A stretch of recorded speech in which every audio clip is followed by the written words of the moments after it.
The following video is brought to you by Camel Toe Towing Services. Our motto is, we will snatch you out of a tight spot. Whether you are in a ditch, whether you are hanging over a cliff, whether you are stuck on the side of a mountain, whether you are stuck in a moment you can't get out of, we will make sure that our driver is there to take care of you and get you where you need to be. And all you need to remember when you sit in one of our vehicles, put your mind at ease, but always hold on to your vaginas. M3GAN 2.0 is a sequel to the super smash hit M3GAN that came out in 2022. It was such a super smash hit for Blumhouse. Yes, Blumhouse actually made a hit. Actually, in all honesty, Blumhouse actually does make quite a few hits. They've had some stumbles, but they know how to make movies on the cheap. Jason Blum is known for that. And yeah, M3GAN was really, really popular and was so successful that 2 weeks into its initial release, a sequel was greenlit, even though it took a bit to come out. Well, you had the actors and writer strikes. Here is M3GAN 2.0. But you may be asking yourself, what is M3GAN? And I'm going to ask you, while I appreciate you watching this, why in the world would you be watching the sequel to a movie that you haven't seen? So M3GAN, or M3GAN, because the 3 replaced the E, and if you're going to drop some E, you may be seeing threes. 1, 2, 3, and we'll get with me, and we'll go with that Britney Spears song that I'm screwing up. It's called 3. We're probably going to get M3GAN 3, by the way, and I'll tell you why here in a little bit. But M3GAN, the spoiler-free premise, basically, is you have a woman named Jenna, played by Allison Williams, who works at biotech and is a little bit resistant to technology, despite the fact she works with it, but she's really, really good at it, and she's working on, a great advanced technology that's an ever-evolving AI that basically goes in the body of a very, very advanced bot named M3GAN that has a certain acronym. But that being said, and okay, great, we have M3GAN, but M3GAN, just being, with its creator, isn't really going to do anything. So enter Katie. Katie, who is in the care of Gemma because, well, let's just say her parents didn't end up in the best situation. That happens in the beginning of the movie. And now she must take care of her niece. And has M3GAN basically be her babysitter. M3GAN takes her mission to protect Katie very seriously. So seriously that she will not let anybody stand in her way. And as you can imagine, when you're dealing with an ever-evolving AI technology, and Blumhouse is involved, and Blumhouse pretty much always does horror, I think 90% of their goddamn movies are horror, you know what you're going to get. The first M3GAN got a lot of memes going. The marketing was insane. It was wildly successful, and a lot of people really liked it. I didn't necessarily care for the first M3GAN. I did even rewatch it recently. I've actually watched it 3 times. I watched it first when it came out in theaters. I watched it again when it dropped on Peacock, and I watched it just a couple months ago in April. And I still don't get it. I find that there are some moments that work, but I don't feel that it's comedic enough to offset the lack of horror, and the horror elements don't offset the lack of funny jokes. Even though there are sparks and moments that work, to me, it feels maybe like a generational gap, like maybe this movie isn't for my age bracket. And that being said, M3GAN was so goddamn popular, and it left it open-ended for a sequel, obviously, because M3GAN 2.0 wouldn't be happening if both the movie wasn't a wild success, and they didn't leave it open-ended. So, we do once again have writer-director Gerald Johnstone, who did Housebound and the first M3GAN, returning, as well as writer Akela Cooper, who did M3GAN and also Malignant. Oh boy, oh joy, Malignant. One of the most disappointing goddamn movies. I'm not saying it's her fault, but boy, that movie sucked. My God, what a tonally inconsistent mess that was. Set in Seattle. Seattle's mentioned in this. Why is Seattle always getting the movies that are not necessarily all that great? I just don't get it. So, Allison Williams returns as Gemma. Viola McGraw returns as Katie. I do want to say, by the way, I appreciate Allison Williams' work in Get Out and actually think that she is a pretty good and capable actress.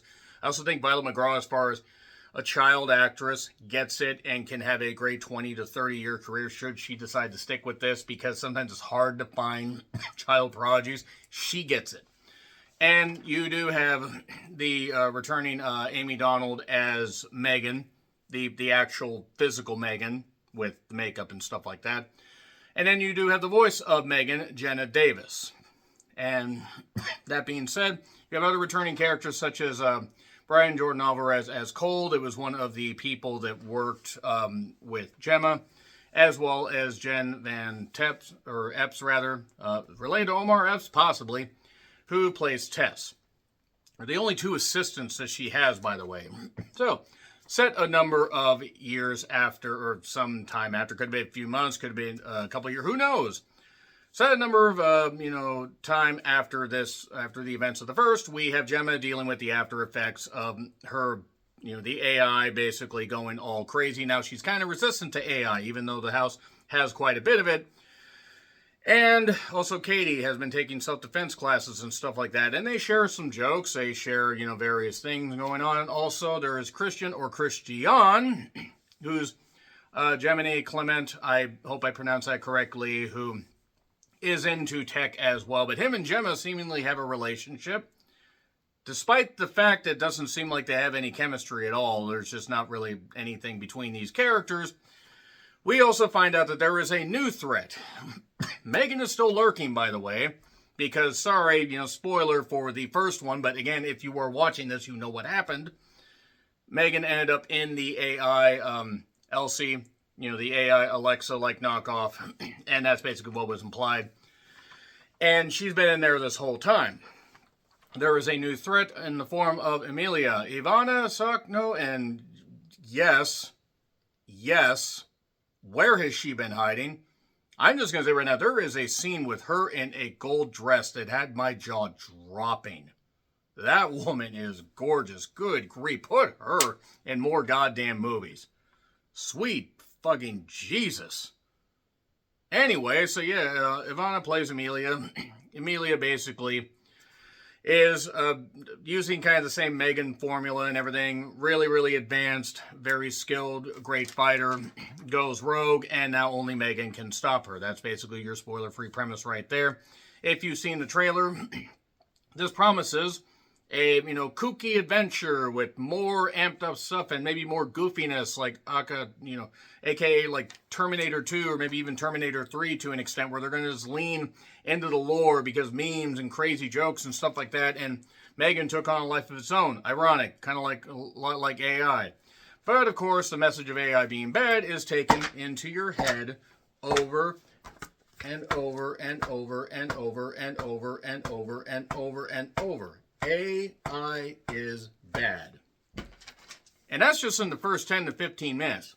Yes, we should not just rely on AI, and we should use AI to improve our lives while not letting them take over our lives. But good goddamn Christ. Also, I do want to point out that this movie, with this big marketing campaign, will no doubt be a smash hit. A third one is absolutely going to be on the way, I will say that much. And that's really about it. You got legacy characters, you got a couple characters returning, and as for my thoughts, I thought this was far, far worse than the first one. While I didn't appreciate the first one as much as others did, rewatching it, maybe I was a little bit too harsh on it, but I still don't really like it. This was so tonally inconsistent, and despite the fact that the trailer promised fun, there's like 10, maybe 15% of fun, and about half of that actually works. Everything else just feels so serious. Way too serious for its own good. Why is this movie about two robots colliding together, one endlessly padded out? This is a near 2-hour movie when the first one was like 1 hour and 42 minutes. This needed to have about 15 minutes shaved off, and yes, you had to have exposition and catch us up on stuff, and you need to have a little more building between Allison and Violet. I get that. But for a movie called M3GAN 2.0, this thing didn't really end up having M3GAN nearly as much as it should. Again, Ivana, at one point in this club in that gold dress is pretty much the highlight because, again, jaw-droppingly gorgeous. But from there, we get a few sparks, a few glimmers of hope, but they come way too late. Like, yeah, we have an opening action sequence. It's kind of okay. This is also PG-13 like the other one. So the violence is muted. There's a few blood splatters and there's a few moments, but they're trying to get as much of a mainstream audience as possible. I get that, and Blumhouse is very smart with how they market it, but this did not work. This did not work at all. I do not understand how in the world taking this idea, taking the trailer to make it look fun, and again, I did not have high hopes for this, and basically making it, dragging it out, making it not necessarily something where any of the laughs feel earned. There are a couple times where you might chuckle a little bit, But there's so many loose ends. There's no chemistry, again, between the characters of Christian and Gemma. Or, Gemma, yeah. Not Gemma Arteron, not her. Boy, more in the pity. When Katie and Megan are interacting, that's fine. Even if it's just Megan's voice, that's okay, because you can sort of understand that, but it will just forget things, bring them back into it, and then be like, okay, audience, you need to retain this information, but we're going to beat you over the head again that AI is bad. And also the villain is terrible. Not that the villain in the first one, the villain in the first one was Megan, and I guess to an extent there's this, the boss wasn't exactly a full-on nice guy, but that one at least had a few fun moments. The dancing part with the paper cutter and stuff like that. This, by the time any fun moments happen, it's near the end, and you're like, okay, we waited for that, and that wasn't even that good, and oh, that's it, we're just going to end the movie. Okay, that's pretty much it. I'm going to get into spoilers. It's in theaters if you want to check it out, but I've gone long enough. Let's get to these spoilers now. Now, hold on to your vaginas, bitch, as Okada, I guess, would apparently say. So, essentially, Megan has been living in this AI and has been watching over them for a while. Now, in the opening, we have Amelia doing some kind of mission and everything where the FBI is, the FBI or some people are watching over this whole thing. And she goes rogue. Amelia goes rogue and ends up killing this one guy and poisoning or knocking out a whole bunch of people and wiping out and getting intel from this tech because she's trying to find something called the motherboard. The motherboard ties back to something that happened in 1984 that I'll get to here in a little bit. Yeah, Gemma speaking out against AI was fine at first and then got a little bit ridiculous and then got really, really ridiculous. I did like Katie kind of, beating up the girl and snapping her arm in school, the school bully. I'll teach you, you dumb twat. And AI can work, but the thing is it's become pretty obvious that we're relying on it too much. There's an FBI agent and FBI people that end up breaking into Gemma and Katie's house because they feel that Gemma is responsible for all this shit that is going on with Amelia, because Amelia has the same design, same stuff, and everything that's going on. Also, there's this character, Alton Appleton. Who names these characters? This is really stupid. Whichever writer named that character probably should go back to writing school. The guy has a chip planted in his goddamn head, visits the lab that, again, has 3 people. They tried to get an investor, but there was this nanotech suit thing that was like a few pieces of leather and a couple, boxing gloves, like the Nintendo Power Glove, where Cole ends up hitting this one guy and knocking him out. Gemma also is resistant to technology, won't even use like the Google Maps thing or the GPS, even though Katie's telling her there would be a faster way. And this guy shows up, Alton Appleton, such a stupid name, shows up, he's in a motorized wheelchair, and he talks about this chip in his head, talks about this stuff and everything, but talks about all this great technology. Let me work with you, work with us, let's do this, because I got the money, I got this stuff, and oh yeah, by the way, I can walk. And he can walk, because even though he had a spinal injury, he's got a chip in his head, he's got something on his back, he's basically able to do this as long as this technology is not hackable. Unfortunately, you have a super bot named Amelia that is able to hack all this stuff. Then the FBI people break into Gemma's house, and the lights go out, as our Lord and Savior's 5 once said. If you get that, I love you guys. And the FBI agents are trying to say, well, all this shit's going on, and it's your fault. But Megan is omnipotent, however you say it, and ends up basically, like hacking into these TVs or these pictures or whatever, or these, the stuff, this weird stuff that they just happen to have in this house. And is talking to Gemma and basically you promised to protect Katie, and none of this has really worked out for you. You programmed me to to protect Katie. And she says it's hardly fair to judge someone based on the worst thing they've ever done. She did kill a lot of people, but also she was programmed that way, so I get the point. So, we have neurochips. We have Amelia coming for everybody. Again, that gold dress. I am sorry, but if you see it, jaw-droppingly gorgeous. So, Christian also is, it turns out that he's actually got a little bit of a side thing going on too. This thing feels like jumbled as far as how they're putting shit together. So it turns out that there's actually this technology called the motherboard that ties back into something in 1984 for this Xerox company. I wanted to call it the Xerox company, where it was able to make copiers even in 1984 work so goddamn hard that it was so powerful they put it in a bot, but then that bot ended up killing. And that chip, whatever, was put in this motherboard, and basically like the first ever killer robot. Now that's revealed later on, after Amelia has killed some people, impaled some people. M3GAN was in this weird little, almost Teletubby-like body, and was hacking into this system at this weird party and everything, where again, the aforementioned gold dress, which I will get off of that. Probably could have worded that better, but nevertheless.